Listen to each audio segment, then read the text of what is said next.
ba ang pasasakayin natin sa roller coaster? Pagkatapos nun, maaaksidente sila. Bruno? Mami? Baldo? Yes. Sakay daw kayo sa roller coaster. Ha? Bakit? Ate, ano nangyayari? Bakit lumulubog niyo talaga yung mga seatbelt? Insert, anong gagawin mo? Eh di pa aandarin ko ulit. Alay! Alay! Alay! Mga anak ko. Dr. Charlene Reyes. Oo, ako nga. Naging pasyente mo ang anak ko, si Marcela Gonzalez. Alam ko alam ka sa ginawa ni Simon sa anak ko. Pwede mo bang sabihin sa akin lahat-lahat ng ginawa ni Simon? Nay! Nay! Lumapit ka lang dyan, Nay! Tayo niyo mga anak! Nay! Nay! Sarap lang, Nay! Bilis! Tara, tara! Nay!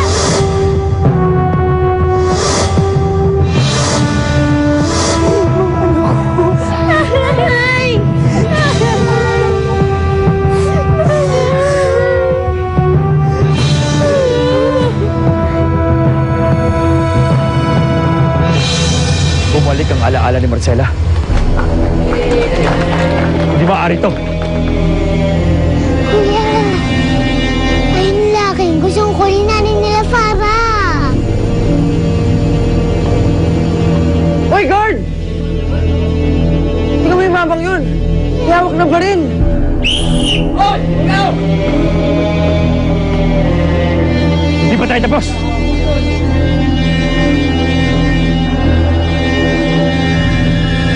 Hindi nababalik sa dating isip ng anak ko. Yung ganda. Isa kang doktor. You should have known better. Alam bang pwede ka mawalan ng lisensya sa ginawa mo?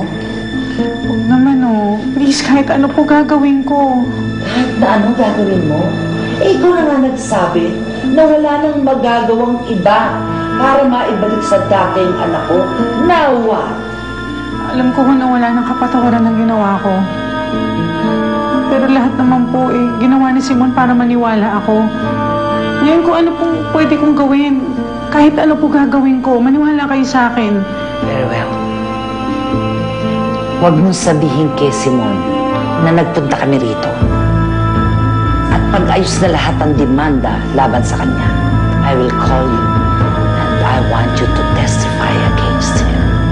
Kaya mong gawin yun. Kung yun ho ang gusto nyo, kung yun ho ang tama. Very well. You'll hear from me.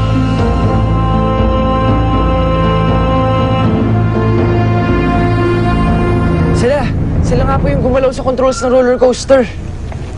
Masasamang tao po sila. Oo, nakatakas sila ng kulungan. Huwag kayong mag-alala, ginagawa na namin ang lahat para makita sila. Talaga lang Len, sige po, maraming salamat po ha. Sana po mahuli niyo na sila dahil matagal na lang pinuputiri yung mga kaibigan ko. Mas maigi na pumunta muna kayo sa isang ligtas na lugar habang at large pa sila. Opo, sige po, wag po kayo mag-aalala. Sabihin ko po sa kanila kaagad. Sige na.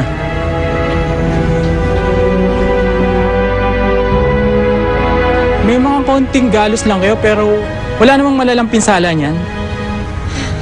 Swerte po kami kasi bumalik na po alaala ng nanay ko.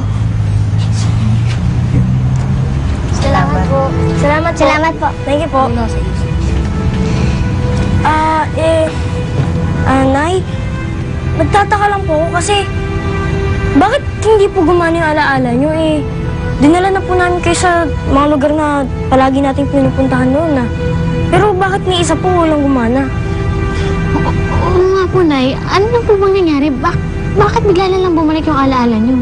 Hindi ko rin alam kung paano Siguro dahil sa mga nangyari, nung malapit na akong mahulog. Nay! Nay, umawa ka lang po dyan, Nay! Umawa ka lang, Nay! Nay! Nay! Nay! Nay! Hindi ko na kaya! Nay! Nay! Nandito lang kami, Nay! Magkasibigil, Nay! Nay! Nay! Nay! Lumapit ka lang! Nung makita ko kung paano gusto niyo akong sagipin, nung makita ko kung paano ayaw niyo akong bitawan, nakita ko pagmamahal sa mga mukha ninyo. Parang may nangyari. Kailangan ko na lang naalala ang lahat. Ay, naku, Nay. Kung ano man po yung nangyari yun, sobrang saya po nangyari na po. Huwag kayong mag-alala. Hindi ko na kayo makakalimutan ulit. Ba't po masaya tayo, Nay? Dahil sa pagmamahal ng mga bata, kaya bumalik ang alaala mo, Marcela. Diyos ko, maraming salamat at binalik mo ang alaala ni Marcela. Buo na uli pamilya ko.